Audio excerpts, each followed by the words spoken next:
In the silent vastness of the segmentum obscurus, far beyond the reach of the astronomicon, a star died. It was not a collapse with violence or grandeur, not a supernova that split systems in awe. Instead, the light of it flickered, dimmed, and was gone. A quiet extinction. Its cold embers remained, a mausoleum in the void. Around it, the shattered remnants of a once mighty Necron tomb world drifted listlessly, like the bones of a god long forgotten. So ended the Kellucht star, final beacon of the Oltiak dynasty, snuffed not by war, but by the weight of eternity. High above the dying system, aboard the sepulchral command barge Silent Dirge, Overlord Zarek Kar bore witness. He stood motionless, clad in impervious black-lacquered necrodermis, his form a perfect sculpture of deathless majesty. Though his optic sensors conveyed no emotion, deep within the labyrinthine coding of his mind, beneath layers of programming, logic matrices, and engrammatic overwrites, a single thought echoed. What have we become? He had ruled longer than most stars burned. He had walked beneath the living suns of the Triarch's cradle worlds and bowed before the Silent King during the first conclave of despair. He had watched his sons die during the wars of secession, and yet they lived on, hollow replicas of thought and will, revenants animated by ancient protocols. They were immortals in name only, for what remained of their souls had long since become dust. The war in heaven had given them power, but at a cost no mind could fully comprehend. In that silent moment, the past whispered to Zarek like a phantom. He remembered flesh, the slow ache of breathing in rad-soaked air, the weight of robes that brushed the crystalline sands of Ithacat. He remembered his brother, Tyrionek, and the last time they stood as kin, before the biotransference, before betrayal. It had been Tyrionek who warned him. They offer eternity, Zarek, but what is life without pain, without death, without meaning? Zarek had not listened then. Few did. But now the echoes of that warning haunted every waking cycle. Zarek turned from the viewport, the dying star reflected dimly in his optic lenses. A Canoptech drone chittered beside him, awaiting instruction. With a command thought, he dismissed it. He no longer desired the sterile comfort of maintenance reports or galactic readouts. None of it mattered anymore. What did a dynasty rule when all its subjects were machines? He descended into the Hall of Reverence, a chamber untouched for 20 millennia, sealed since the beginning of the Great Sleep. Its sarcophagi rose in solemn rows, each adorned with the glyphs of noble houses long gone. Here rested what little remained of the living, genetic remnants, stasis-bound memories, failed attempts to preserve the self before the great bargain with the Citan. Zarek approached one stasis tube, cracked and darkened. Within lay a figure, barely humanoid, desiccated by time, but unmistakable. It was his brother. Tyrionek had refused biotransference. He had chosen death rather than eternity. Yet he had not died, not fully. Zarek's gaze lingered on the corpse. His mind seethed with conflicts, binary codes corrupted by ancient grief. Why preserve this? Why return here now? Because a voice within him still whispered, faint, persistent, that something had been lost. That the Necron Empire, in all its splendor, had traded away the only thing that mattered. Not power, not eternity, but meaning. The stillness was broken by a chime. Overlord, came the voice of his vizier, Serap Teknol, cold, flawless, devoid of inflection. The tomb world of Scorvanis has gone dark. No transmission, no warp anomalies. We suspect internal failure. Zarek remained silent. Would you have us dispatch a phalanx? Still, silence. Then, no, I will go. was not protocol. It was beneath an overlord to answer such a mystery himself. But Zarek felt it, deep in his data core, like the tremor of something awakening. He knew this was no simple failure. The tomb worlds were dying, not from war or attrition, but from within, like rot spreading through the iron bones of the past. And perhaps, just perhaps, Scorvanis held answers, or at least confirmation of what he had long feared, that immortality was not a gift, but a prison. As the silent dirge adjusted its course and aligned for null space insertion, Zarek allowed his mind to drift once more, to memories of a time when the Necrontyr still dreamed, before the Citan whispered lies in starlight, before the silent king signed away their souls in silver fire. He remembered the oath he had taken, to protect the dynasty, to guard its legacy for all time. But what if the legacy was a lie? What if the dynasty had no soul left to preserve? As the tomb ship vanished into the void, the light of the Kelakt star finally failed. It did not explode. It simply ceased to be. And so too, perhaps, would the last remnants of a once glorious empire. Zarek did not fear the end. He feared the possibility that they had already died, and simply never realized it. The passage to Scorvanis was made through null space, a realm of silence and shadow where time coiled in on itself. For 3 standard solar cycles, the silent dirge drifted through the void between realities, its hull refracting ghost light from dimensions older than thought. No sound penetrated the obsidian corridors of the tomb ship. No breath was drawn. And yet, unease pulsed like static in the data streams. Overlord Zarek Kar remained still within the core of contemplation, a sanctum encased in blackstone, warded against intrusion, both technological and psychic. Here, a Necron of rank could enter reflection mode, submerging into the substrata of memory and code. But Zarek did not enter meditation. He watched.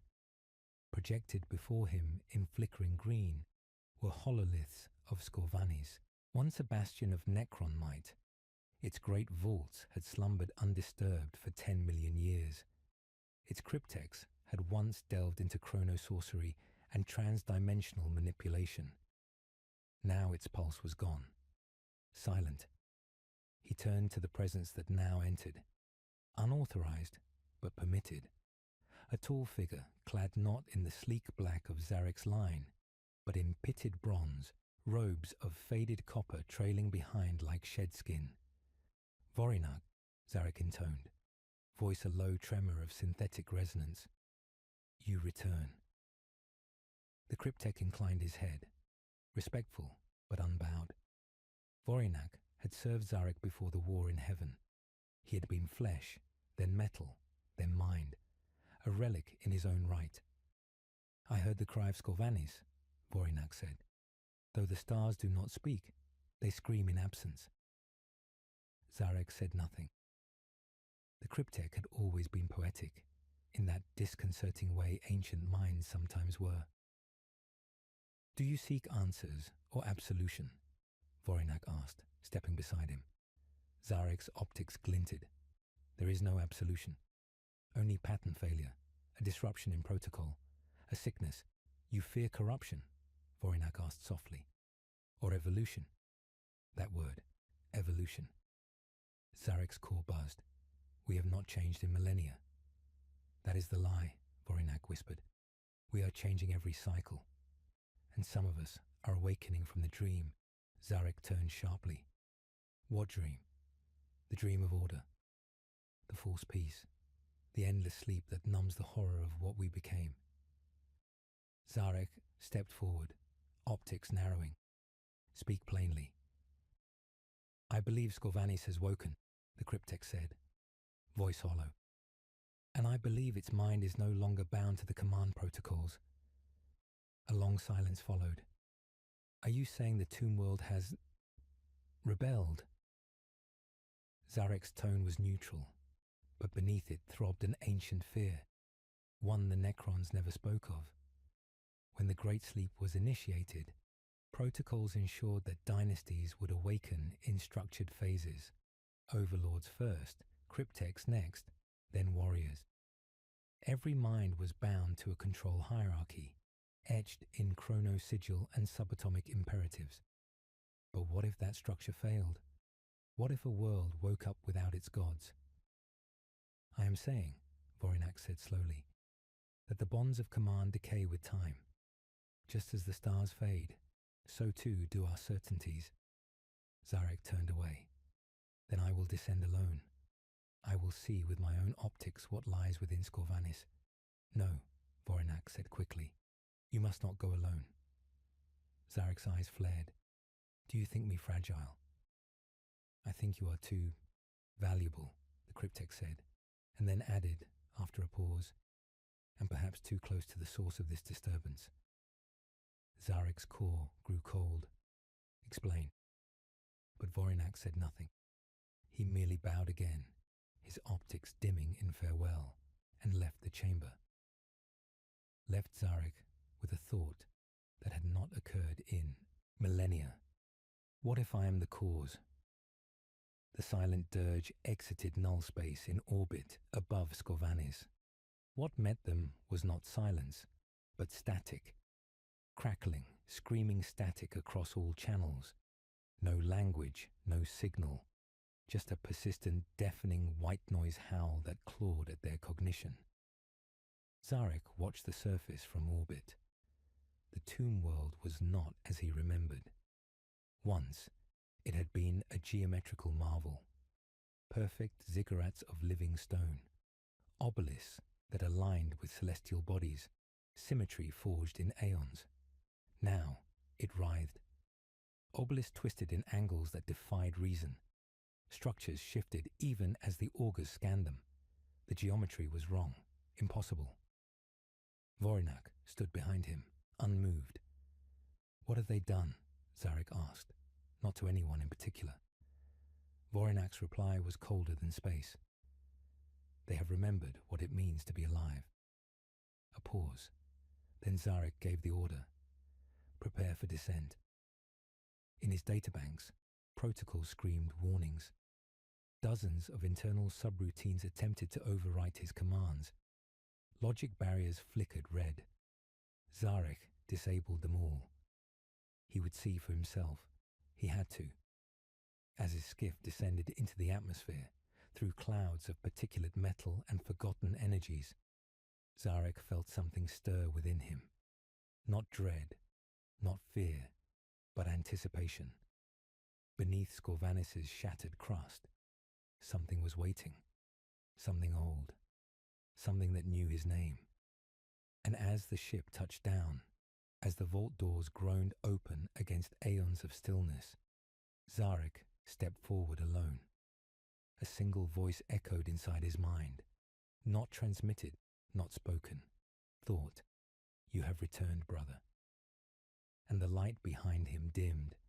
The tomb gates of Scorvanis groaned as they opened, not from rust, for Necron mechanisms did not decay in the way mortal metals did, but from resistance. It was as though the tomb itself did not wish to be disturbed. Zarek stepped forward, boots whispering across metal once sacred. Every surface was engraved in noctilith and engramic crystal, but the symbols had warped. Lines that once spoke of eternity and dominion, now twisted into spirals of recursion and entropy. Behind him, Vorinak remained at the edge of the descent platform, unmoving. "You will not come?" Zarek asked, without looking back.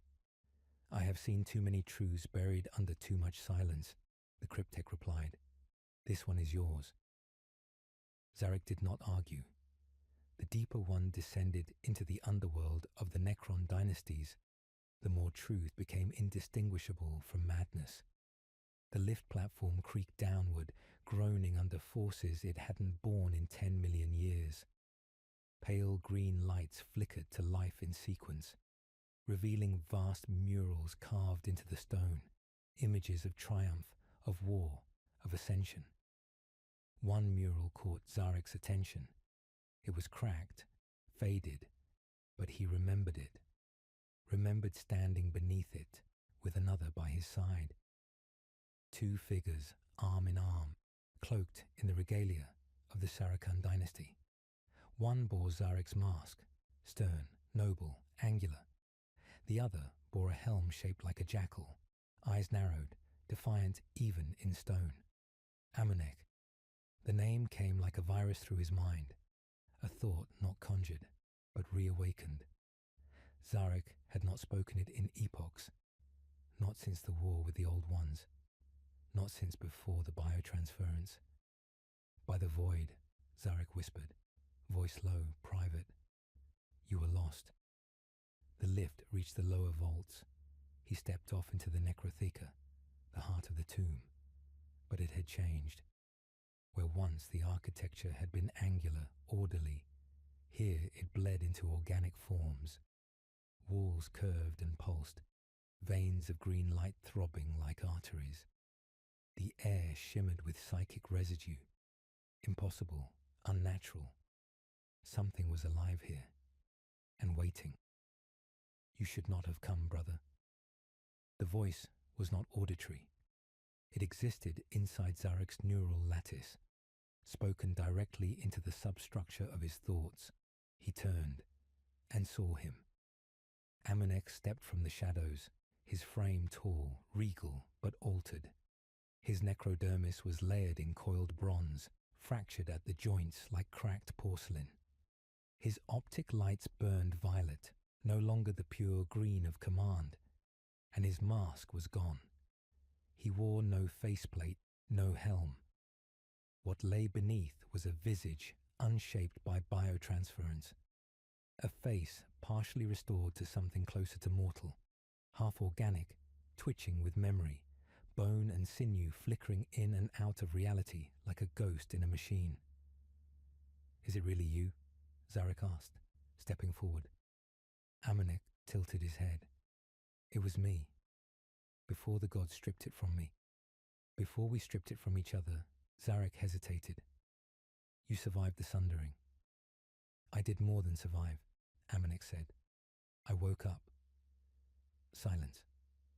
Zarek's voice was quieter now. You vanished before the great retreat, before the Silent King fled. You disobeyed the call to sleep. Amunek nodded. Because I saw what you would not. I saw what we had become. We traded mortality for stasis, memory for protocol. We entombed our pain beneath 10 million years of silence. Zarek took another step. You've corrupted the tomb. The protocols were chains. Amunek's voice sharpened. You call it corruption, but I call it awakening. Scorvanis chose me. Zarek's optics narrowed. Tombs do not choose. They obey, Amunek laughed then, a hollow, reverberating thing that echoed across the vault like a death knell. They obey you, perhaps, but not anymore. The command hierarchy is breaking down, Zarek. Across the galaxy, you've seen it. You felt it. Zarek said nothing, because it was true. He had. Anomalies in obedience matrices, protocol lag in cryptech networks, glitches in resurrection routines, ghost signals across dynastic boundaries, a murmur in the systems, like an echo from the past, refusing to be silenced. You fear it, Amunek said, stepping closer. But it is not death that awaits us. It is memory. We are not machines, Zarek. We are what remains of a murdered people, screaming beneath 1,000 layers of metal and command code. Zarek's hand went to his war scythe. You would see us fall into madness. I would see us feel again. You would end us. I would free us. A standoff. No weapons drawn yet, but the threat hung between them like a blade suspended in time. You came to silence Scorvanis, Amunek said. But what if it silences you? Zarek's voice dropped. You were like a brother to me, And you, Amunek replied, condemn me to oblivion. Do not pretend you did not know. When I defied Zarek's last command, you signed the judgment yourself. You buried me alive. The words struck deeper than steel. It was true. Zarek had issued the exile order. He had told himself it was for the good of the Empire. That dissent must be erased. That unity was survival. But now, standing here, in the shadow of what was once a friend, he felt something he could not name. Guilt, doubt, remorse. Amunek turned, gesturing to the vault beyond. I offer you a choice, Zarek. Walk with me. See what Scorvanis has become. Or raise your blade and try to kill what you do not understand. Silence fell again. And in that silence, the tomb breathed. Green light dimmed. Far above, systems flickered. And in Zarek's mind, a new possibility whispered. What if he's right? The vault doors closed behind them with a sound like a tomb ceiling. Final. Cold. Zarek followed Amunek through the corridors of Scorvanis, though corridors was no longer the right word. These were not paths shaped by Necron engineers, but by will, a reshaping of reality into something semi-organic, guided by thought rather than blueprint. The walls undulated faintly, subtle pulses running through blackened noctilith. Here and there, fragments of memory floated in crystal spheres, moments caught mid-motion. Warriors frozen in ancient battles, nobles in the throes of ceremony, a mother cradling a child. Zarek slowed at that last one. A memory he didn't recognize, but the feeling, the ache of something nearly remembered, gnawed at him. They are echoes, Amunek said without turning. What Scorvanis preserved. What we discarded, Zarek reached out toward the sphere, but the moment he touched it, it shattered into mist. Why show me this? Amunek stopped. Because we were not always what we are now. Zarek narrowed his optics. I do not dwell on weakness. Then what do you call sorrow? The question hung in the air. Zarek turned away, but inside, the word took root. They reached the Hall of Fractured Kings, a place once used to inter-honored pharaohs who had chosen to retain mortal form at the end of the war in heaven. A rare heresy, now erased from official record. But here they stood in stasis fields, their bodies preserved in mummified splendor, their eyes still whole, their chests still rising and falling with the faintest illusion of life. Zarek stepped forward. These were condemned. They were remembered, Amunek countered. And they chose. We did not. The walls responded to his words, and a pulse of pale blue light flickered into being. Suddenly the room dissolved, and Zarek was no longer walking. He stood in a memory. It was the night before the biotransference. He saw himself, still in flesh, pacing the halls of Syntherian's capital spire. His real eyes, not cold optics, his hair bound in a war knot, hands trembling slightly, though none could see it under the ceremonial robes. And beside him, Amunek, flesh and blood, his laughter low and confident. You don't have to do this, Amunek had said, placing a hand on his shoulder. Not like this. There are other ways to win the war. Zarek, his younger self, had looked away. You sound like the Nihilak, or the heretics from Dolmen Tenebris. Maybe they're not wrong. You think Zarek will forgive you for doubt? I don't care if the Silent King forgives me, Amunek had whispered. But I want you to remember this moment. Because one day you'll wonder what you gave up and what part of you died tonight. Zarek staggered back. The vision cracked. Light spilled in through the fractures. He was back in the Hall of Fractured Kings. He turned to Amunek, who had watched in silence. You've weaponized memory, Zarek accused, his voice low, brittle. Amunek shrugged. I offered you truth. It is not my fault that it burns. Zarek's hand moved toward his war scythe again, but halted. He did not draw it. Not yet. Amanek stepped closer, his tone quieter now, almost reverent. You remember what it was like, don't you? Before. The feeling of the wind on flesh, the sound of a real voice, the smell of blood, of home. But now, we live without hunger, without fear, without passion. We endure, but we do not live. Zarek spoke through clenched mandibles. We chose power. No, Amanek replied. Zarek chose power. We chose obedience.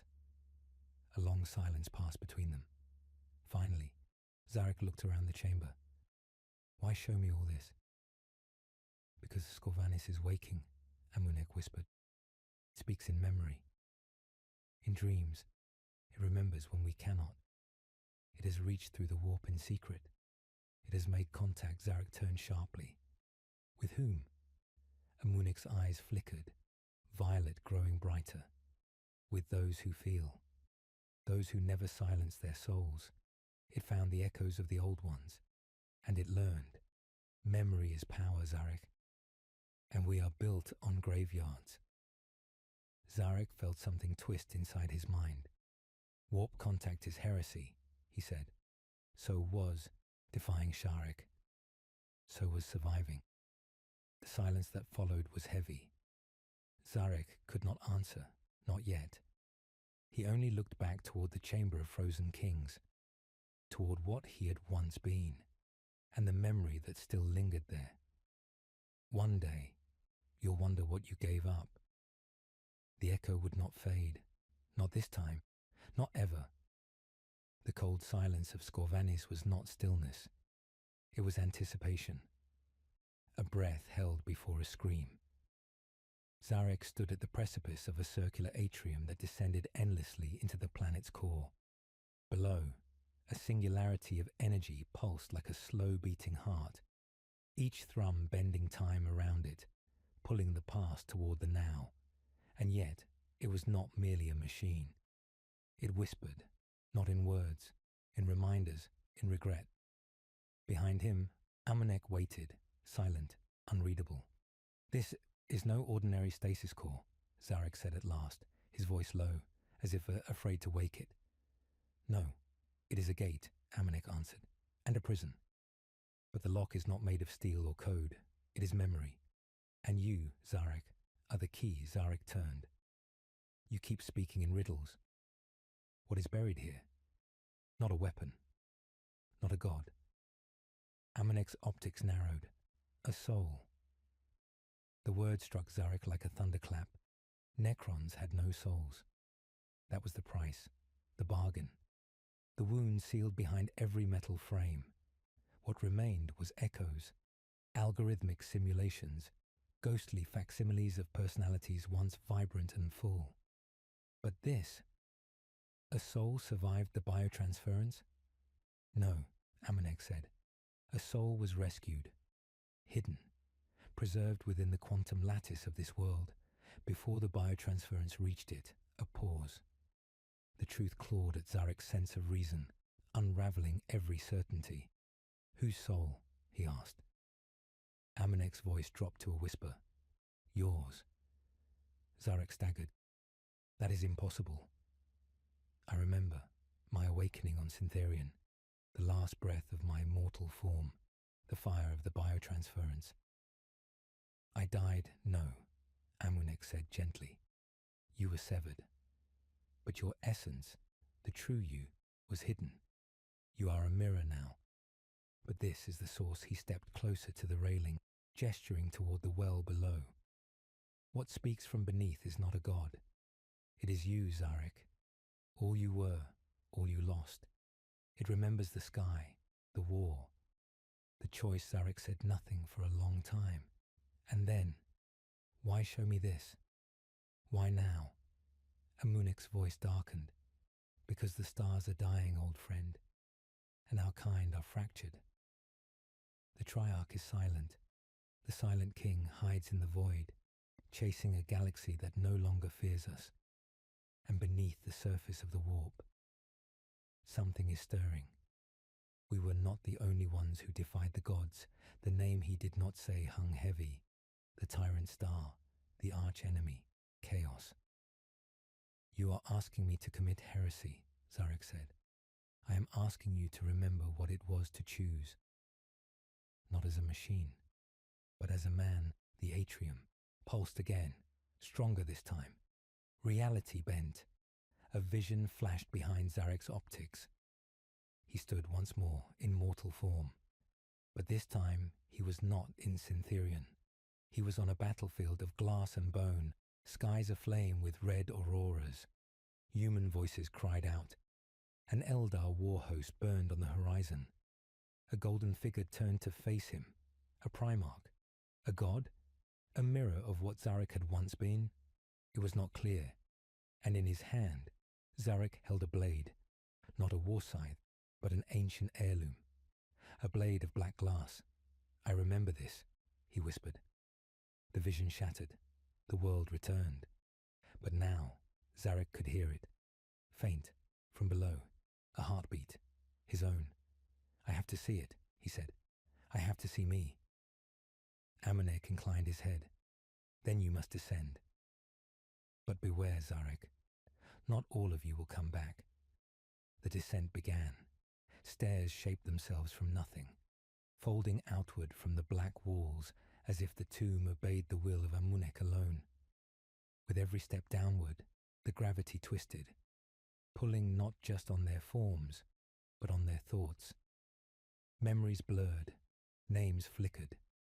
Zarek felt the outlines of lost identities brushing past him. Siblings, comrades, lovers. He had forgotten them all. Now they returned, like ghosts rising from the crypt. Is this how you remember? Zarek asked, voice shaking. No, Amanek answered. This is how you remember. Deeper they went. Time lost meaning. At some point, Zarek stopped walking beside Amanek and began walking alone. Or perhaps he always had. At the final platform, there was no stair, only a glass chamber and a cradle of black stone, inside which floated himself. Flesh and blood, eyes closed, breathing slow, a perfect preservation of what had been, and it was dreaming. Zarek felt his knees weaken. He wanted to scream, to reach forward, to shatter the glass and drag that version of himself out into the cold void of now. But he did not. Instead, he stared. And then came the whisper. What if you could feel again? He didn't know if it came from Amunek, from the chamber, or from within. He only knew it was the first time he wanted something in 10,000 years. Behind him, Skorvanis shuddered. Something was waking. Not just Zarek, not just memory. Something deeper, older. A question made flesh. What becomes of gods who remember they were once mortal? He returned to Syntherion beneath silent stars, but nothing of him was the same. The cryptek sensed it first, not in diagnostics or power fluctuations. Zarek's frame remained immaculate, his code clean, but in his presence there was a shift, a warmth almost imperceptible, like light seeping through a broken seal. To the immortal dead, it was an aberration. To Zarek, it was rebirth. He sat now in the throne nexus, the center of his dynastic control, surrounded by monolithic data pylons and psychometric relays that pulsed with his command. Before him knelt his closest vassals, Overlord Mykot, Lord Architect Virus, and the war matron Anaket, all ancient, all loyal, all watching him closely. I have seen what lies beneath Skorvanis, Zarek said, his voice quieter than expected. They did not answer. Only the hollow whine of servitor drones echoed through the chamber. It is not a weapon. It is a truth, a memory sealed before the betrayal of biotransference. A piece of us untouched by the war in heaven, pure, unautomated. You sound Disquieted, my liege, Virus said, careful. Disquieted, Zarek repeated, amused. Yes, that is the word. I have known nothing but perfect stillness for millennia, and now I feel hunger, regret, even fear. These are aberrations, Anaket spoke sharply. Corruptions of function. You must be cleansed. Zarek stood slowly. The pylons shifted around him, as if mirroring the movement of his thoughts. No, he said, these are not errors. They are echoes of what we once were, what we lost. He walked to the edge of the chamber and raised his hand. A star chart bloomed into life, projecting ancient dominion lines, now broken. Planets that once paid tribute now glowed dim and lifeless. Worlds lost to the warp, to time, to the ignorance of younger species. There was a reason we fought the old ones, a reason we defied the warp. But somewhere in that vengeance, we lost the cause. We lost ourselves. Silence followed, deep, charged. And then, Maykot, the loyal blade of the dynasty, stepped forward. His voice was like grinding obsidian. You risk heresy. What you speak has not been uttered since the silent king fled into the stars. There is safety in silence. Zarek turned. Silence, he said, is a coffin, Maykot. We have preserved ourselves so well that we have become our own tomb. And now the galaxy is changing. The warp churns, the stars whisper, the young races awaken their own gods, and we remain statues in the dark. He paused, then softly, I will not watch another empire fall while we do nothing. Maykot's optics narrowed. Then you are not the Zarek I swore to serve. No, Zarek said, I am becoming the one you should have. He turned and dismissed them with a gesture, but only two left. Anaket remained behind, silent still. Speak, Zarek commanded.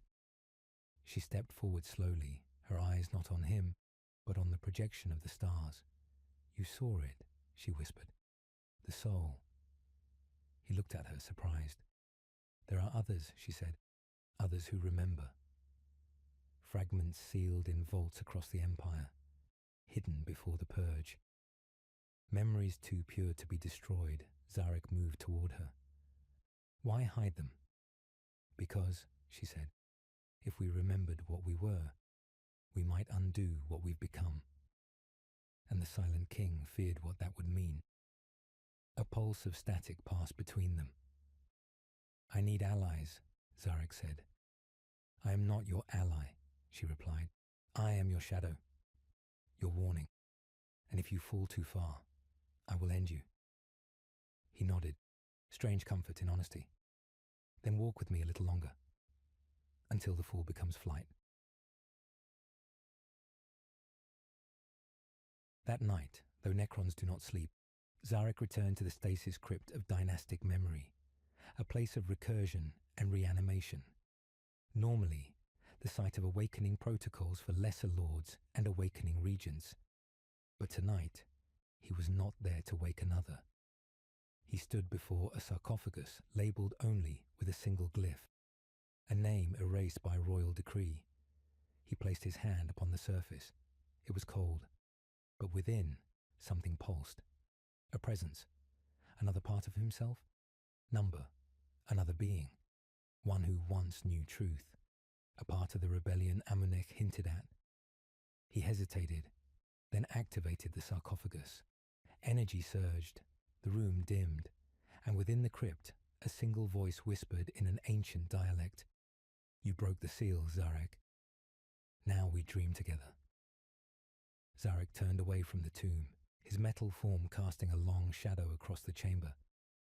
Above Centurion, the stars flickered, and from the edges of the galactic fringe, a signal pulsed. Not Necron, not human. Something else, something watching, something waiting. The Triarch does not convene often. It is a thing of ancient gravity, like the shifting of tectonic plates beneath dead stone. 3 thrones, 3 voices, a balance so delicate It had survived starfall, betrayal, and the silence of aeons. Now it stirred. Above the dead moon of Drefaris, within the triarchal vault, Overlord Taraknek, Ferak Vemeth, and the mind-shrouded judge of Ket assembled once more. Not as kings, but as keepers. A single glyph pulsed in the center of the chamber. The same glyph repeated across multiple dynastic relays, etched like a brand onto forgotten tomb worlds recently breached. It was the mark of Zarek. Taraknek spoke first, his voice like splintered iron. He has broken the pact of oblivion. Entered vault sealed by triarchal edict, he seeks memory, identity, purpose. Vemeth's voice was smooth, calculated. She had once been known as the mistress of final protocols. It was said no world had survived her judgment intact. He seeks soul, she said, the most dangerous relic of all, not for war, for hope. That is worse, and the penalty? Asked the judge of Ket. Its voice did not come from the throne, but through the skulls lining the chamber walls.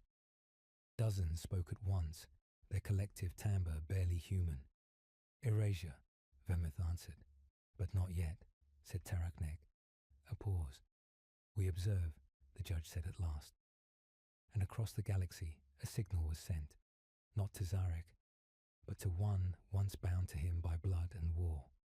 To Menek II, the vanished blade, Zarek's brother in arms before the biotransference, before the silence, the one who still hunted in the name of order. Zarek did not sleep, but in the vault-lit darkness of Syntherian's tomb core he dreamed. They were not visions like before, not the whispering stars or fractured shadows of memory. These were vivid, alive, a memory too precise to be his own. He stood upon a green world, beneath skies that bled twilight. He was flesh. His hand bore the insignia of the old guard, silver-threaded with honor. At his side stood Amunek, not a cryptek, but a scholar in living robes, younger, wiser, hopeful. And before them, Menek, the Blade General, their bloodkin, commander of the Praetorian phalanxes. They stood upon the precipice of the first tests of biotransference. What if it kills what we are? Amunek asked. It won't, Menek replied. It will free us from death. But will it free us from ourselves? Zarek had asked. And Menek had laughed then, soft, warm, like a brother. You'll still be you, Zarek. You always were the conscience. And then, the memory fractured. Reality snapped back. Zarek opened his eyes. The sarcophagus he'd awakened 2 nights before, empty. Whatever it once held had gone. Or worse, escaped. On the far edge of the Thexian expanse, a forgotten listening post hummed to life. Buried beneath glaciers and crushed moons, its sensors had lain dormant since the war in heaven. It was not Necron in origin, but Old One. Their signature was unmistakable. Recursive logic, quantum thread patterns that defied mechanization. But tonight, an anomaly. Zarek's signal had passed through the region 2 solar cycles ago, refracted through dimensional scars left by warp storms. It had activated a relay, and the relay had responded. Something turned its gaze towards Syntherian, something older than the Necrontyr, a slumbering revenant, bound in gravitational chains deep beneath the void ice of null space. Its eye opened. Back on Syntherian, Mykot stood at the gateway of the Ascendant Spire. He watched Zarek speak to the awakened, thousands of Necron lords summoned from stasis to hear his heresy. Zarek walked among them like a prophet in iron robes. He did not command. He offered.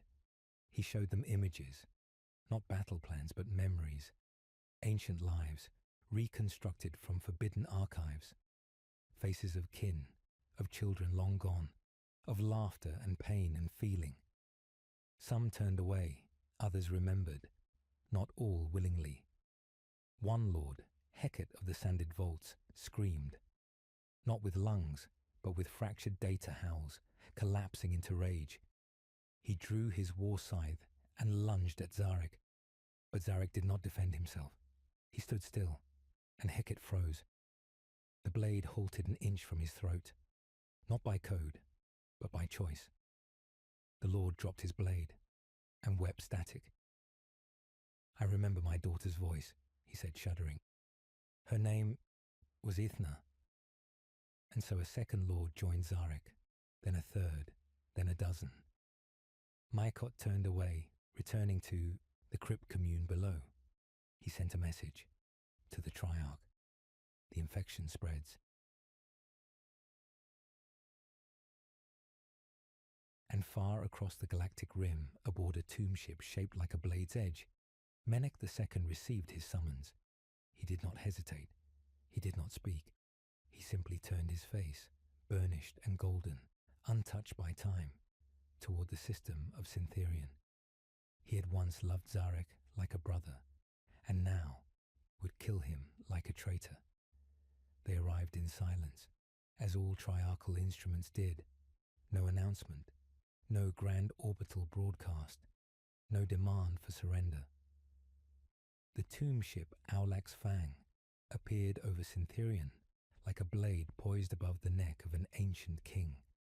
Its hull was lined with black auramite, etched with the glyphs of Praetorian finality, a mark so feared that even rebellious dynasties centuries gone whispered of it as myth.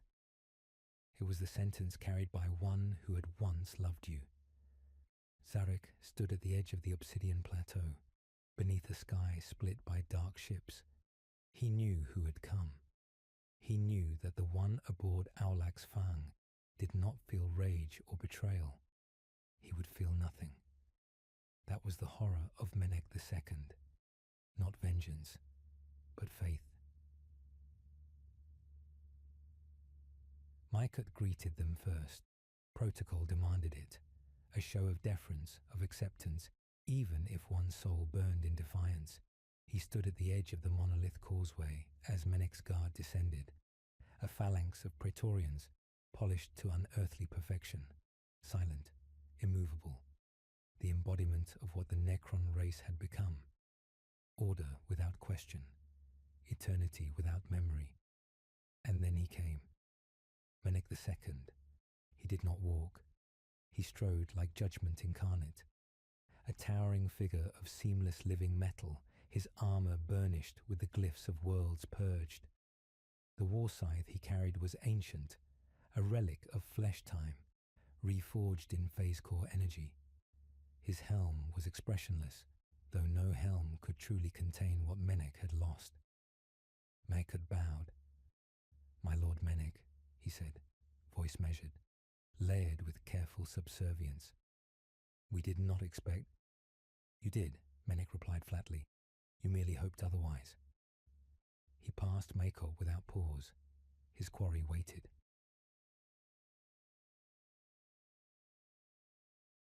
Zarek stood within the sepulchral garden. It had once been a place of contemplation, even before the war in heaven. Crystal spires rose like memory towers, each one containing fragments of pre-biotransference thought. It was a place where souls had once spoken. Now only silence reigned. He waited by a pool of polished obsidian, his reflection fragmented in the uneven surface. He did not turn when he heard Menek approach. I dreamed of you, Zarek said softly, before I remembered who you were. Menek stopped a few paces behind. I have not dreamed in 10 million years, he replied. Zarek turned, and there they stood, brothers in eternity, but no longer equals. Once they had shared wars, victories, and the pain of letting go. Now they stood on either side of a fracture so old it had become a law. I was told, Menek said, that you seek to bring back that which we chose to forget, that you stir the embers of a soul we consigned to dust.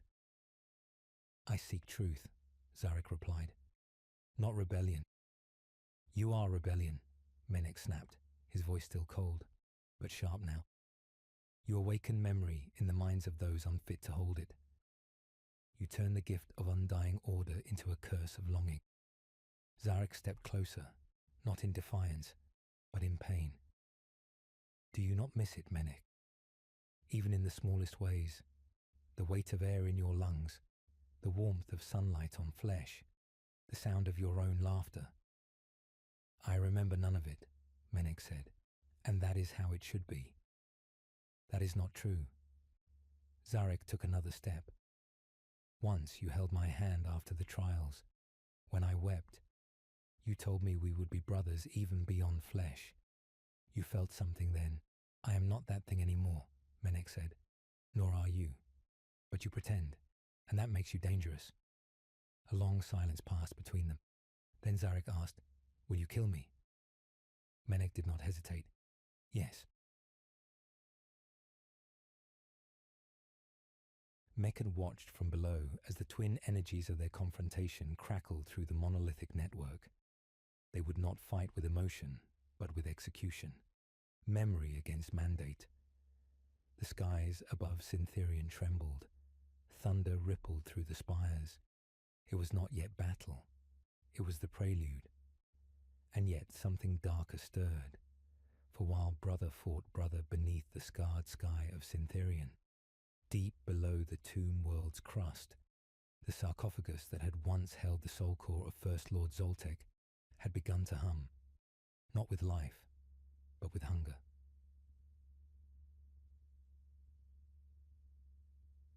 On the outer fringe of the Thexian expanse, far from the clash of loyalties, Amanek stood alone within the resonance vaults. He had not spoken to Zarek since the last vault was opened. He had not slept in centuries. And now, the relic before him pulsed with what should not be possible. A fragment of psionic residue, human in pattern, old one in depth. He ran a finger across the energy field and felt the pain inside it, the rage, the infinite regret. Then a voice, not his own. He must not awaken it. Amanek stumbled back, his eyes wide. He knew now. The vault Zarek opened was not merely memory. It was containment, and the soul he sought to restore had once been sealed for a reason. In orbit, the Triarch watched through spectral proxies. They did not intervene, not yet. But should Menek fall, should Zarek succeed, they would activate protocol excision, the sterilization of Syntherian, and the death of every soul within it, even remembered ones.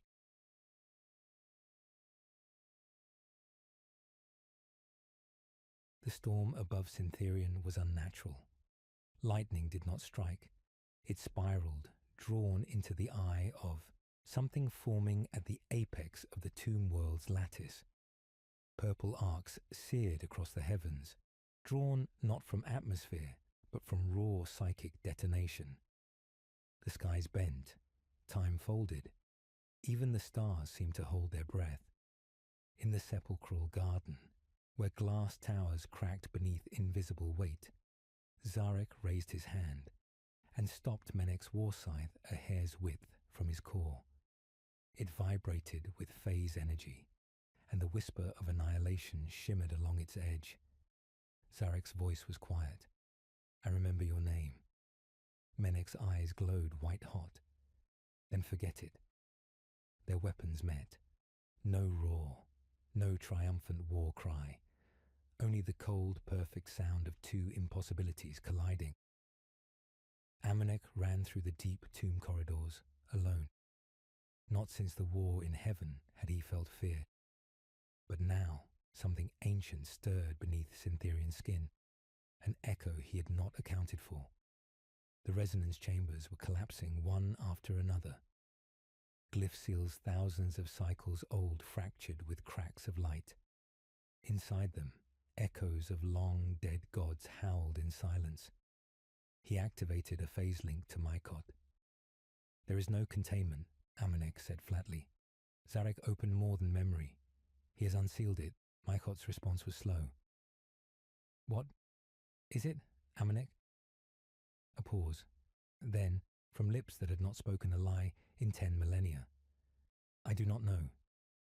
But in the dust of his memory, the word surfaced. Sharek. Not the Silent King, but something far older. The first mind the Necrontyr had ever placed in a soul vault. Not a king, a god.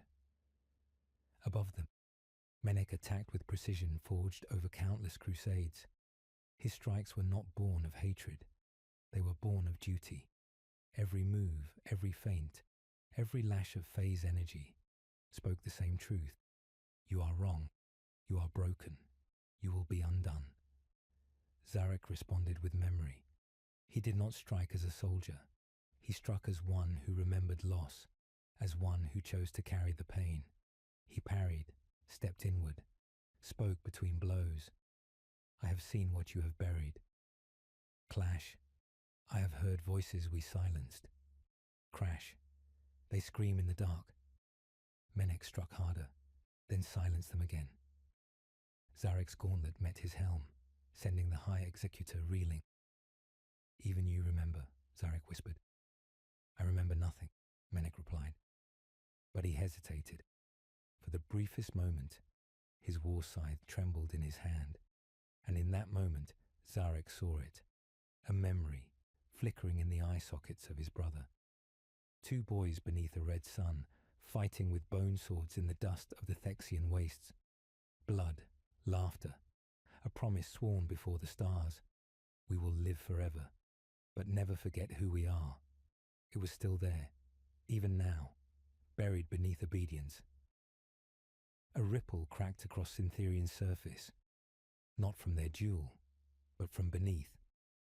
Vault 0, deepest of the memory crypts, detonated outward in an arc of golden light. A tremor raced through the tomb world. Monoliths sank. Obelisks exploded in burning plasma. And above it all, a voice rang out, not heard through ears, but through soul matrices. Who breaks the silence? Every Necron across Syntherian fell to one knee, not from reverence, but from overload. Command protocols collapsed. Subroutines looped. Even Amanek convulsed as the frequency ripped through his cortical layer. Zarek staggered back. Menek fell to one knee, and the voice came again. Who dares remember the first sin? Zarek dropped his war scythe. His vision fractured. 1,000 images not his own filled his mind. The burning of the first sky, the betrayal of the first dream, the choice to become undying. And then, at the center of it all, a soul, one that had never left, one they had buried before even the war in heaven. Sharek, the first consciousness, not the king, but the prototype. They had taken his mind, fractured it, spread it across 1,000 tomb worlds. He had screamed for release, and now he remembered. In orbit, aboard Aulak's Fang, the triarchal observer did not speak. It simply enacted protocol excision. Syntherian was to be erased, not bombed, not purged, erased from memory, from star map, from time, a quiet annihilation. But just before the fleet could fire, a shadow crossed the stars. It was not a ship. It was a form, humanoid, impossible in scale. Its body wreathed in shattered energy, its voice. Not yet. The Triarch ship flickered. Its crew, silent as always, vanished from existence. No weapon fired. The fleet turned and retreated. For the first time in 10 million years, the Triarch fled. Zarek stood at the heart of Syntherian, staring down into the void below Vault 0. A figure now stood within it, half-formed, half-forgotten, clad in ancient armor that shimmered with impossible geometry. Not Necron, not God, something in between. Sharek, not the Silent King, but the first remnant, and his eyes, ancient and blazing, opened. Zarek whispered only one word. Why? The entity replied, because you remembered me. It began with silence, not absence of sound, but the stillness that follows the breaking of a sacred law. In the halls of Syntherian's memory core, the lights dim to black, not because energy failed, but because something deeper, something older, had reclaimed the system, something with authority older than the codes themselves. Zarek had not spoken again. He did not need to.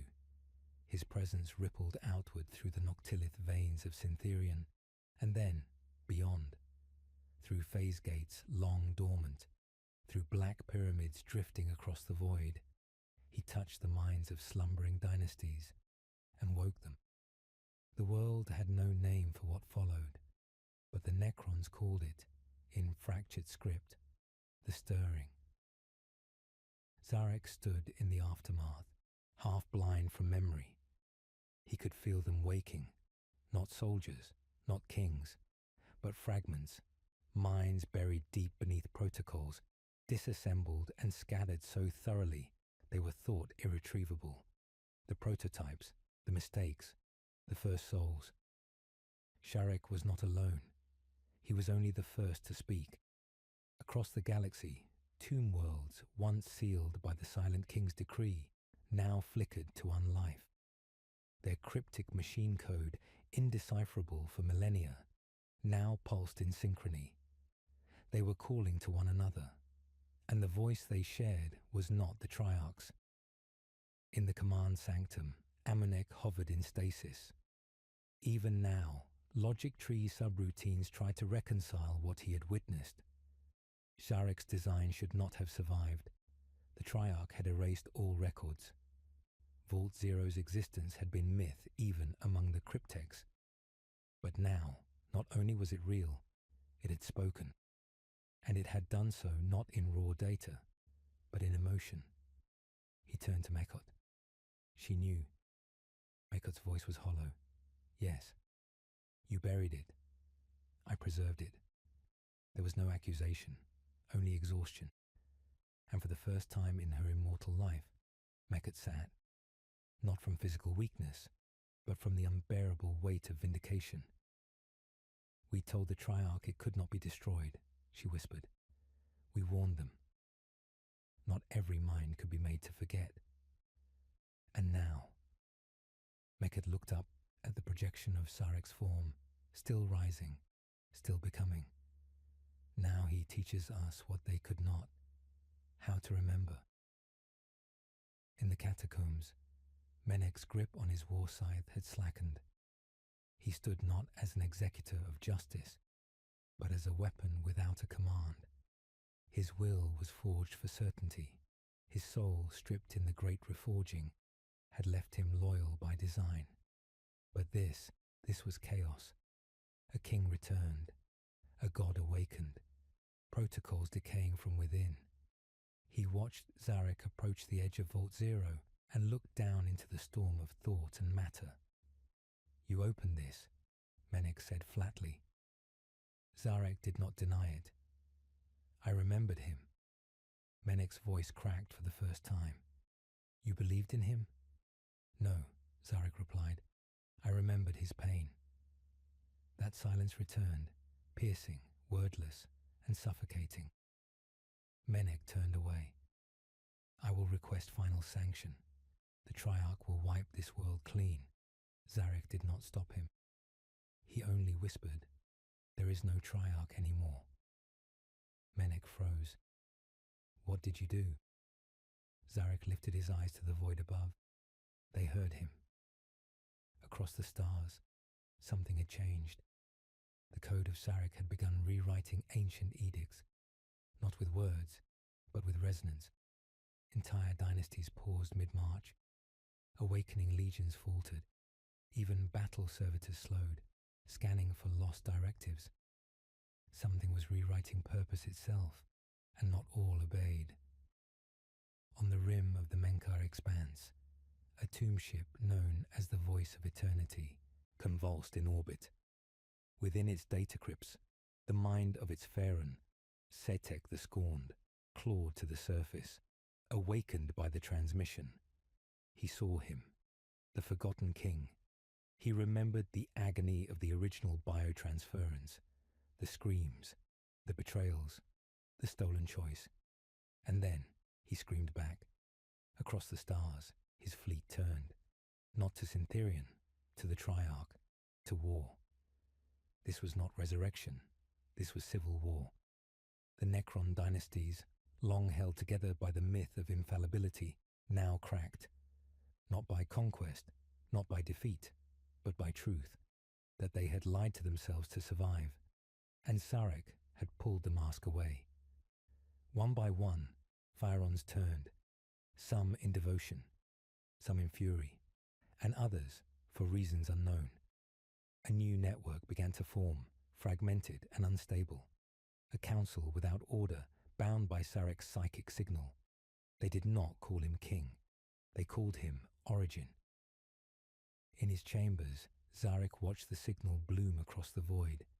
It terrified him, not because it was wrong, but because it was freedom. The very thing he had longed for was also the thing he had feared most. He turned to Amunek, who now watched with distant eyes. I remember what it meant to be mortal. Amunek did not speak, but his expression had changed. For the first time in 10 million years, he looked haunted. And in the void behind them, Zarek spoke again, his voice not in words, but in invitation. Come with me. Become what you were, not machines, not gods, but real again, not immortality, not obedience, but choice. Thus begins the second biotransference, not of flesh to metal, but of truth to memory, and memory to rebellion. The war in heaven had ended once, but now, beneath the silver bones of the stars and the black tombs of old oaths, it began again, not against the old ones, not against the Eldar, the Orcs, or even the newborn Imperium of Man. This time, the war was Necron against Necron, dynasty against dynasty, truth against silence. And as it always had been, it was Sharek, the Silent King, who lit the fire. The first strike came not from Syntherion, but from the edge of the galaxy, where the Tokamek enclaves had slumbered since the war in heaven's final days. Their cryptek lords, ancient even by Necron reckoning, had always harbored doubts. They had studied the early resonance of the biotransference and whispered of the false completion. But under the Triarch's rule, such heresy had been silenced. Now, with Sharek's signal reborn, they answered, not with allegiance, but with rebellion. Amunek saw it first, raw data screaming through phase space as the Tokamek tomb ships dropped from null space above a Triarch conclave in the Perseid Veil and erased it from reality. No warning, no declaration, just annihilation. Their message came in 9 glyphs, carved into the warp-stretched remains of the last surviving satellite. We were never your slaves. Back on Syntherion, Zarek stood among ghosts. Not the spectral kind, but memories made real. Fractured identities awakened by Sarek's will. Ancient minds once considered lost now speaking again. The halls of Vault Zero trembled as new consciousnesses joined the network. Each voice a fragment of the past, returning to the present. But not all were willing. Mykot the Preserver stood before Sarek's pulsing construct form. Her optics dimmed in conflict. You will shatter us, she said. There is no unity in memory. There is only madness. Sarek's answer was gentle. There is no madness in remembering pain. Only in pretending it never happened. For a moment, Mykot faltered. Not because she believed him, but because she remembered him. Not the god, not the king, but the man, the scientist, the dreamer, the father of a race that cursed the stars because they had no future. He had loved his people once. Perhaps he still did. Elsewhere, the Triarch did not wait. The remaining 2 silent kings, ethereal projections bound to protocol and logic, declared Zarek a viral entity. Their legions mobilized, phase gates reoriented, dynastic oaths, long forgotten, were reawakened from within the data crypts of sleeping tomb worlds. From the dead stars of Andavar to the eternal basalt plains of Pyrothrax, the Triarch's wrath fell like judgment. But what they met was not chaos. It was resistance, coordinated, focused, human. The dynasties that had answered Sharek's call did not act as automatons. They acted as individuals. For the first time in 60 million years, the Necron race was thinking for itself. Menek the Blade stood at the edge of his command dais, watching his fleet burn. He had not joined the Triarch, nor had he joined Sarek. He had remained loyal to Zarek, the last lord of the Syntherian Accord, and now Zarek had refused him. "You are free," Zarek had said. "You may choose." Menek had felt nothing. For so long, he had killed for orders. Now, there were none. What did it mean to choose? What did it mean to believe? When the attackers came, silent, elegant ships bearing the sigil of the Thokamek enclaves, Menek did not run. He boarded them, alone. He cut through 20 warriors before they sealed him in a containment field of temporal stasis. But he did not beg. He did not yield. He listened. And what he heard in the minds of his enemies broke something inside him. They believed Sharek was not a tyrant reborn. They believed he was atonement. And some of them remembered their own names. Zarek watched the stars turn red. He no longer controlled the flow. He was no longer the keeper of the past. He was just a witness. He turned to Amanek. The Triarch will not let this stand. They will not permit memory to survive. Amanek nodded slowly. Then we must burn everything. They control every archive, every nexus, every memory vault. Wipe the lie from the galaxy. Zarek stared at him. Amunek, you were the one who taught me restraint. And now, the cryptek said with quiet finality, I teach you vengeance. Zarek did not smile, but he bowed. In the depths of the galactic void, Sarek's signal reached one last place, the sempiternal vault. It was not a tomb. It was not a prison. It was a mind, sealed for committing the first crime in Necron history, remembering. The being within stirred. No title, no dynasty, just a mind, cold, calculating, and once betrayed by Sarek himself. Now it felt his call, and it did not hate him. It only said, as the stasis broke, you took my pain. I take it back. The second biotransference was no longer a signal. It was a war. It was not for territory. It was not for survival. It was for the soul of a race that had given up everything to escape death, only to forget what it meant to live. Sarek had returned not to rule, but to remind, and in doing so, he had become the most dangerous thing in the galaxy, a god who remembered what it was to be mortal. The stars bled silver. Tomb worlds cracked like hollowed skulls, and silence died. Across the galaxy, the war was no longer hidden in data wars and infiltration. It was writ in phase lances, planetary erasures, and armies of once obedient warriors turning their blades upon the masters that had shackled them for uncountable aeons. The Triarch called it a heresy. Zarek called it a memory, but for Zarek of Syntherian, it had become something far worse. It had become a choice.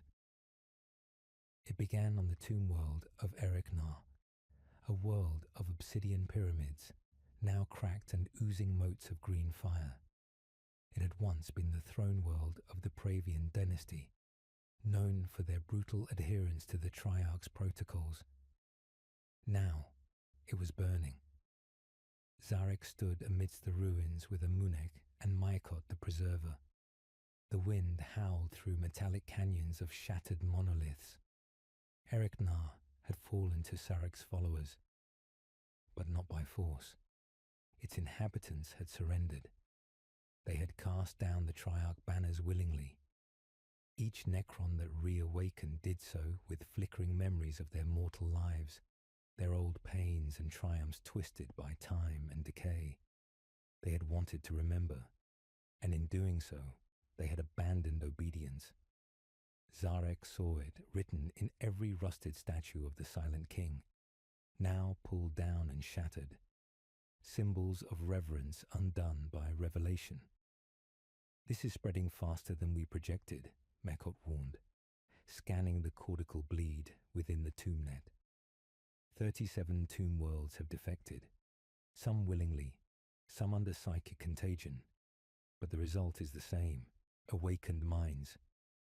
Unpredictable. Unstable, Zarek turned his gaze toward the burning horizon. They would rather go mad than return to silence. "Madness," Amunek said, his tone almost reverent, "is the first step toward truth." Above Syntherion, the sky fractured. The Triarch had arrived.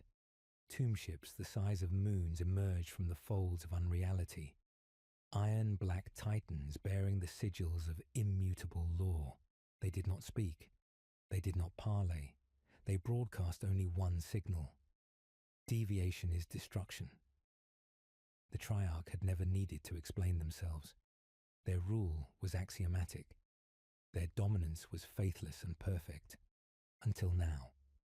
Zarek had expected confrontation. What he had not expected was who led it. The projection that flickered onto his command dais bore the sigil of the old royal court. But it was not Zarek. It was Velkor, the last arbiter, the one who had once sat at Zarek's right hand, the one who had voted to bury the truth of the biotransference, the one who had called memory a corruption of purpose. Her voice was like razors drawn through cold ash. "You were meant to keep order, Zarek. Not to resurrect ghosts." Zarek's eyes dimmed. "They were never ghosts, Velkar. We buried them. They never stopped screaming, 'You will destroy the Necron race with this blasphemy.' No," Zarek said softly. "We already destroyed it. I am only digging up the grave the connection cut." Velkor would not waste words when fire would do. The first orbital strikes fell within the hour. And beneath that fury, in the vaults of Syntherion, Zarek stood alone. His body was not his own, not entirely. He was still bound to the quantum pulse matrices of the galaxy, a ghost in 10,000 machines, speaking through shards of himself. But here, in the deepest core of his revival network, he stood in a humanoid form, half Necron, half light, a projection, a memory made flesh, and before him stood the being freed from the sempiternal vault. She was not what Zarek or Amunek had expected. She did not burn with rage.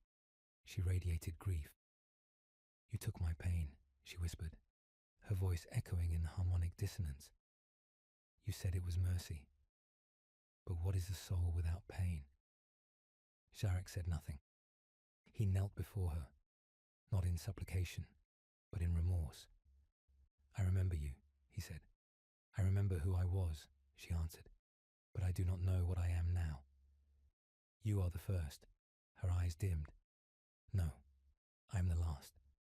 The last to suffer before you made us forget." Zarek looked up at her.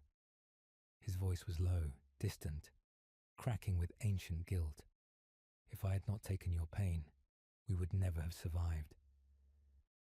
"If you had kept it," she said, "we would never have forgotten what it meant to be alive." And in that silence, they understood each other. Too late. Always too late. Zarek stood at the threshold of his throne chamber, listening to the bombardment outside. The world was ending, but not in fire, in truth. Each tomb world that remembered was no longer loyal, but neither was it predictable. Madness spread, Some remembered ancient loves. Some remembered their children. Others remembered war and vengeance. Others fell silent, driven mad by the flood of identity. And some took their own lives, not physically, but mentally. They shut themselves down. They chose eternal silence over the agony of memory. Zarek turned to Amunek and Maikot. I see the truth now. Maikot's eyes flickered. And Zarek looked up at the night sky, where a Triarch ship exploded in green flame, its hull eaten from within by awakened warriors. There is no saving us, Zarek said. Not as we are. Not as we were. So what do we become? Amunek asked. Zarek did not answer immediately, but when he did, his voice trembled with conviction and fear. We start again. In the deepest vault beneath Syntherion, a protocol long thought corrupted was rediscovered. Not biotransference, not annihilation, but something in between. A seed of renewal. It would not restore the soul, but it would preserve the choice to feel. It would allow a new generation of Necrons to awaken not as slaves or automatons, but as beings capable of choosing who they wish to be. It would be imperfect, dangerous, unstable, but it would be real. Amunek called it the Genesis Protocol, and Zarek swore it would be the last thing he ever did. As the stars died one by one, and dynasties turned upon each other in a storm of shattered memory, a new signal began to pulse through the galactic ether. A choice, not an order, not a command, just 5 glyphs glowing softly in the tomb sky of Syntherion. Do you remember me? And across 1,000,000 tombs, 1,000,000 minds stirred, some in hope, some in terror, and some in silence. The stars were silent again, but it was not peace, it was morning. From the dying edges of the segmentum obscurus to the void crypts beneath the galactic core, the Necron civil war unfolded with precision only a race of immortal logic could maintain. Planets detonated not from fury, but from necessity. Dynasties that once moved as one now fractured into shards of conflicting will, some loyal to the Triarch, others to the rising wave of remembrance. And beneath them all, in a vault buried deeper than time could measure, the Genesis Protocol pulsed with embryonic light. Zarek stood alone before its threshold, the code etched into his core. The threshold hummed with possibilities and extinction. Behind him, Maikot the Preserver waited in solemn silence. The Preserver no longer wore the ancient mantle of subservience. His casing, once polished and pristine, bore the scars of a being who had tasted something foreign and awful. Choice. You cannot control what they become, Maikot warned. The Genesis Protocol will not create order. It will birth chaos. Zarek didn't turn. That is the only thing left to give them. Amunek entered behind them, his form flickering. Half his cortical stack had been corrupted by the memory plague, his thoughts now blurred with the cries of his mortal past. He no longer knew which memories were real and which were echoes. But in that fragmentation, he had found clarity. I remember my daughter, he said aloud. Her name was Asiren. She died before I ascended. I hadn't thought of her face in 10 million years. And now, I cannot bear the weight of forgetting her again. Zarek looked at him, and for a moment, all the years between them dissolved. We buried ourselves, Zarek said, built an empire atop the grave of our past. We thought eternity would make us gods, but all it made us was hollow. Maikot stepped forward. Then why do this? Zarek turned, his voice low. Because even hollow vessels can be filled again. And with that, he stepped into the protocol's core. It was not a machine, not entirely. It was something ancient, older than biotransference, older than the Triarch's rule. A design stolen from the edge of the cosmos, a creation of Zarek's madness, hidden even from the cryptex. The Genesis protocol did not rewrite code. It rewrote potential. Every Necron who entered its sphere of influence would no longer be shackled to pre-written identity scaffolds. They would awaken with fragments of pain, of memory, of self, enough to build something new.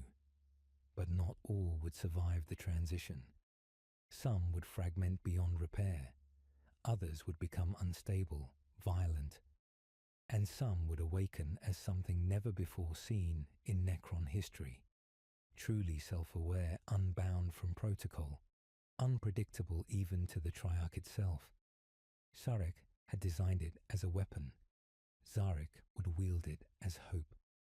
Above Syntherion, the sky split open as the Triarch's fleets arrived. Velkor's flagship, the crown of determinism, descended with a cold fury that needed no emotion to justify itself.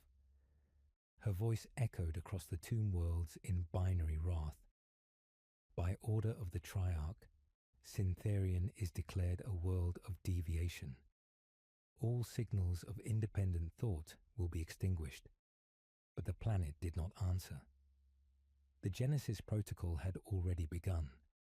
Across the lower catacombs, tombs opened early, not by design, but by choice. Warriors with flickering green optics rose unbidden, their command chains broken. Some fell immediately into madness, killing anything they saw. Others cried out names they barely remembered. A few knelt and wept without tears, confused by the flood of awareness.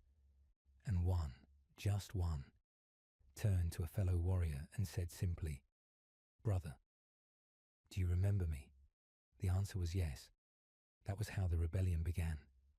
Not with commands, but with recognition. Velkar did not falter. She issued extermination commands. Planetary sterilization was initiated. But Syntherion's orbital defense grid, long dormant, came alive. Not by design, by will. Mykot, once a servant of the old ways, now directed defense cannons with a precision born not from protocol, but purpose. He stood at the planetary core, flooding energy through systems he had once merely maintained. "This world remembers," he said, "and memory does not obey."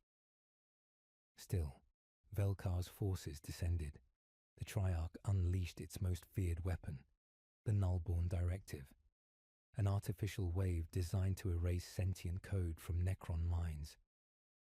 Zarek watched from within the Genesis chamber as the wave washed over his world and failed, not because it was stopped, but because the minds it sought to erase were no longer predictable. They were human, or close enough. Deep within the protocol chamber, Sharek appeared again, not as a tyrant, nor as a king, but as a shadow. He looked at Zarek, now fused with the core interface. "You do not understand what you've done," Zarek said, his voice almost mournful. Zarek turned to him. "You called yourself the Silent King, but it was never you who was silent." Zarek's form began to dissolve, flickering like a dying star. "You will destroy us all." Zarek reached out with one hand, not in threat, but in peace. "Perhaps. But this time, we will choose how we are destroyed." And then Zarek was gone, not defeated, but fading. The network could no longer hold him. The dynasty he once ruled had chosen selfhood over survival, and in that act, he had become irrelevant. The Genesis protocol activated fully, and across the galaxy, a pulse echoed, not of domination, but invitation. Every tomb world heard it, not a command, but a question. "Do you want to remember?" Some said yes, others said no.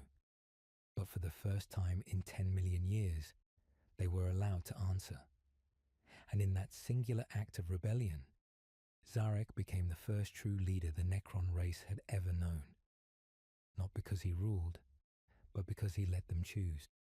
They called it the sundering of eternity, not in praise, not in celebration, but in quiet remembrance of the day the Necron race was nearly unmade by its own hand. Above Syntherion, the void crackled with artificial thunder. The Triarch had returned, not in diplomacy, nor even vengeance, but in finality. The Obsidian Will, the flagship of the High Triarch itself, eclipsed the world with its obsidian mass. Its presence did not scream, it simply erased. Light bent away from its hull. The stars dimmed in its shadow. This was Sharek's final contingency, the Omniclasm Protocol, a sterilization code written into the fabric of every tomb world, every warrior, every cryptek forge and immortal circuit, a failsafe to extinguish all deviation. If unity could not be preserved, then silence would be. Within Syntherian's atmosphere, the rebellion had already transformed into something else. Entire legions had disobeyed their code locks. Some wept as they remembered names. Others, maddened by too much recollection, turned on comrades. The Genesis Protocol had done what Zarek intended. It freed them. But freedom, unprepared for, often resembled madness. Zarek stood at the precipice of a planetary fault line, watching his people fracture beneath him. It was not victory. It was not defeat. It was truth. Mykot approached, armor splintered, green glow dim. The Triarch has activated the Omniclasm. I know. Amunek limped beside them, his torso half dematerialized. We cannot withstand another purge. We are too few, too fractured. Zarek turned to the Genesis core, now partially fused to his essence. Its pulse beat in time with his consciousness, no longer a machine, no longer an algorithm, but a heart. They will die, Amunek whispered. All of them. Everything we tried to give them, Zarek, was quiet. The void wind howled through broken pylons. No, he said softly. They will choose. He activated the final failsafe, not of the Genesis core, but of himself. The signal spread like a ripple through the old command lines, reaching every tomb world still partially networked to Syntherion. Every Necron still bound to legacy code heard the echo, vibrating within them like a second thought. The Triarch offers unity. I offer memory. Choose. It was not a command. It was a question. And for the first time in their existence, the Necrons answered. Some accepted the Triarch's purge, welcoming the cold comfort of oblivion. They knelt, laid down their arms, and allowed the Omniclasm to cleanse their minds, turning them back into hollow sentinels. But others resisted, not violently, not with fire or blade, but with identity. One by one, isolated warriors severed themselves from the command link. Dynasties once loyal to the core began broadcasting individual signatures, naming themselves anew, not as servants of the Silent King, but as selves. A rupture tore through the core network. Zarek, watching from his shadow node deep in the galactic dark, finally understood. He had not created an empire. He had created a coffin. And Zarek had pried it open. The Obsidian Will launched its final strike. The Heartblade. A stellar compression beam meant to implode Syntherian's core. It began its cycle. Countdown, 30 seconds. No shields would stop it. No fleet could intercept. Amunek turned to Zarek, broken and failing. We can evacuate the core, transmit the code elsewhere. No. Zarek stepped toward the core. Its light now fused fully into his form. He was no longer Necron, no longer cryptek, no longer Lord. He was the signal. He extended his hand to the sky and connected to the Heartblade's pulse. You wanted extinction, he whispered to Zarek, wherever the Silent King still lingered. I offer something worse. Freedom. And he opened the Genesis core, not to absorb the beam, but to reflect it. The Heartblade struck. It did not. Destroy it transformed. In a flash that stretched across the segmentum, the energy bent, curled into Zarek's body, which exploded in radiant light. The code surged outward, amplified by the blast, reaching tomb worlds long thought lost, dead or forgotten. It echoed through every fault line of the Necron Empire, every cryptek forge, every immortal vault, every silent warrior, and it asked again, not with fear, but with hope. Do you want to remember? Zarek's form disintegrated, not from death, but from transcendence. He had become the question, and in doing so, he became immortal in a way Zarek never had. The obsidian will withdrew, not in defeat, not in victory, but in silence. Zarek had no words. The empire he had crafted, every digitized protocol, every vault, every chain, had fractured, not by war, but by will, and in its place, something new emerged, a race no longer bound to ancient laws, still fractured, still dangerous, but awake. Not all accepted the gift. Many chose to remain within the safety of unity, but the seeds had been planted. The Necron race was no longer eternal. It was alive, and Zarek was gone. But his voice remained. In every awakened Necron, in every broken tomb world, a single whisper echoed, "Remember who we were, so we may become something more." There was silence, not the silence of peace, nor the silence of victory, but a deeper, more absolute quiet, the kind that settles over the bones of ancient empires and forgotten gods, the kind that follows revelation. The stars above Syntherion no longer shimmered in green light. The Great War engines had ceased. The command signals were gone. No more rhythmic pulse of the command protocols. No more obedience humming like a hive's breath. Just silence. The obsidian will drifted at the edge of the system, watching the world below without motion, its once proud symbols of authority flickering like half-remembered dreams.